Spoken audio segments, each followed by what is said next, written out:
You have the opportunity to already receive the object temperature and the internal sensing head temperature via the PLC after the integration of the GSD file. To be able to receive and send order furthermore, you will need a so-called telegram mode, which you can implement into the PLC settings as a module. You will be able to send further orders from the PLC to the temperature sensors and receive corresponding answers from the sensors to the PLC with the support of the telegram mode. Additional orders can e.g. be the change of the emissivity at the temperature sensor or the setup of an alarm figure. Within the next examples, I will show you the appropriate approach for the sending and receiving of a telegram. The principle is always the same. 10 bytes will be sent to the temperature sensor. The PLC will receive a replay from the sensor with the corresponding 23 answers bytes. The first byte consists of a handshake command. This command needs to include a different address after each completed sending and receiving process. The second byte is the PROFIBUS command 47. This command informs the temperature sensor that a following command will be sent. The third byte includes the actual command with the statement which setting of the sensor will be changed or which information will be requested from the sensor. This could be the changing of the emissivity of the sensor or a request of the alarm values which will be adjusted at the temperature sensor. On this website, which also includes the webcast regarding the PROFIBUS, you will find the videos as well as the command list for the temperature sensors Optris CT and Optris CT laser, which include all commands covering the sending and receiving. Let's have a quick look at some commands from the list. To request, e.g. the transmission parameters, which is set in the sensor, the value 0.5 is sent as a hexadecimal figure. To change the transmission degree, the hexadecimal figure 85 is sent to the sensor. This document includes additional other examples beside the complete command list. With the next bytes, the parameters will be sent which need to be changed at the temperature monitor. These parameters can contain up to 4 bytes.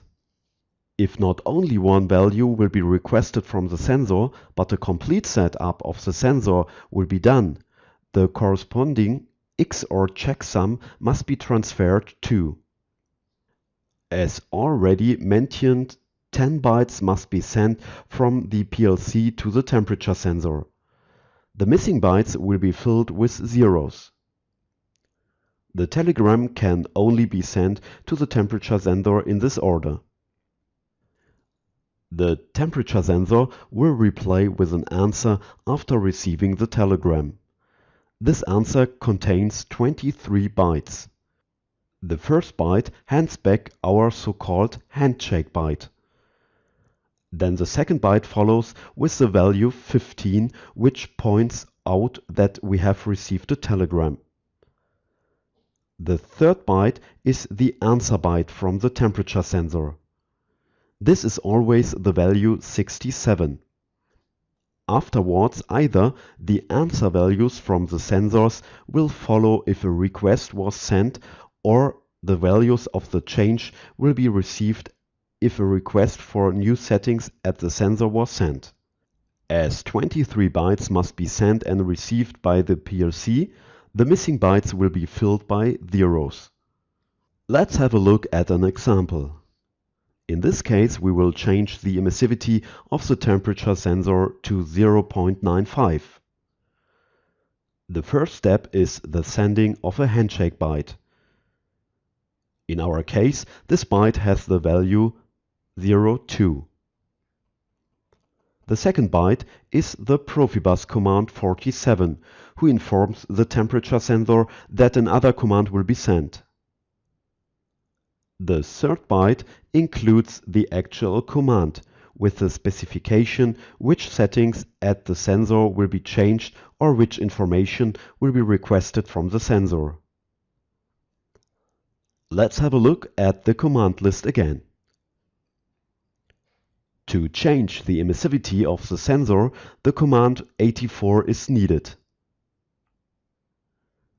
With the following bytes, we will submit the value which will be changed at the sensor regarding the emissivity. The new emissivity of the sensor will be 0.95. As we cannot transfer floating decimal numbers, the value 0.95 must be multiplied with 1000. We will then receive the value 950 as a decimal digit. This value needs to be converted into a hexadecimal figure. We will open the Windows calculator to do so. 950 as a decimal digit is 03B6 as a hexadecimal figure. 03B6 will therefore be our next two bytes which will follow in the telegram. As we will not read out a value from the sensor but will change a value, the emissivity we need to add a checksum as well. This XOR checksum will be shaped through the third byte and the value bytes. In our case, this checksum is 84 XOR 03 XOR B6. Let's have a look at the result byte which we generated with the help of our Windows calculator. 84 XOR 03 XOR B6 results in the byte 31. The remaining bytes, which are needed to receive the 10 bytes for the sending of the telegram, will be filled with zeros. This will be 4 bytes in our case. The completed telegram can now be sent off. The temperature sensor answers immediately with an answer telegram consisting of 23 bytes, with which the changed emissivity will be confirmed. The confirmation looks as follows. The first byte hands back our so-called handshake byte. In our case, it's 02. The second byte sends back the value 15, which says that the telegram was received. The third byte is the answer byte from the temperature sensor with the reference that the following bytes are containing the modified information. This is always the value 67. Afterwards, the parameters bytes will follow with the value which was changed at the sensor. In our case, the values 03B6 are received. The emissivity was changed to 0.95. The missing bytes to come up to 23 bytes will be filled up with zeros. Here we can see the complete sending and receiving telegram within the Sigmatic software. The green area shows the 10 bytes which have been sent. The 23 bytes are shown in the red area which were received by the PLC.